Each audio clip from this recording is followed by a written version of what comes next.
আগামী ত্রয়োদশ জাতীয় সংসদ নির্বাচনকে সামনে রেখে কিশোরগঞ্জ ২ আসনে বিএনপির মনোনীত সংসদ সদস্য পদপ্রার্থী অ্যাডভোকেট মোহাম্মদ জালাল উদ্দিন বলেছেন, ৭১-এর পরাজিত শক্তিরা এ নির্বাচনে অংশ নিচ্ছে, তাই স্বাধীনতার পক্ষের শক্তিকে ভোট দিয়ে বিজয়ী করতে হবে।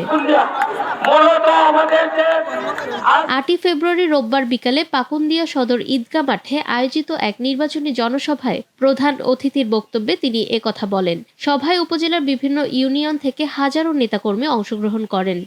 এই নির্বাচনের জন্য আমরা গত ৩রা নভেম্বরের পর থেকে আমরা মাঠে ঘাটে এই কটিয়াদীর পাকুন্দিয়ার ৫,৩৩,০০০ ভোটারের দ্বারে দ্বারে আমরা ঘুরে বেড়াচ্ছি। ভাইয়েরা, বন্ধুরা আমার, আজকে সিদ্ধান্ত নিতে হবে এই দেশটা স্বাধীনতার পক্ষের শক্তির হাতে থাকবে, জিয়াউর রহমান বীরুত্তমের প্রতিষ্ঠিত দলের হাতে থাকবে, নাকি ৭১-এ যারা স্বাধীনতার বিরোধিতা করেছিল, যারা আজও বলে মুক্তিযুদ্ধের ৯০ ভাগ ইতিহাস মিথ্যা, তাদের হাতে চলে যাবে। সিদ্ধান্ত নিতে হবে ভাইরা আমার, বন্ধুরা আমার।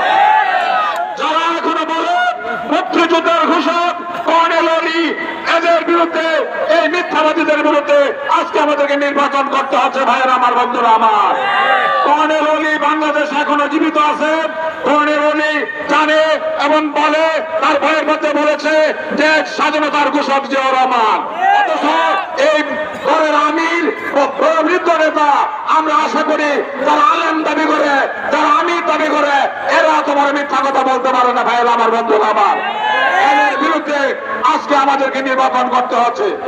সভা শেষে বৈষম্য বিরোধী ছাত্র আন্দোলনের পাকুন্দিয়া উপজেলা সমন্বয়ক মোহাম্মদ আবদুল্লাহ আল সানি ও এনসিপির উপজেলা আহ্বায়ক মেহেদী হাসান মনিরের নেতৃত্বে শতাধিক ছাত্র বিএনপিতে যোগদান করেন।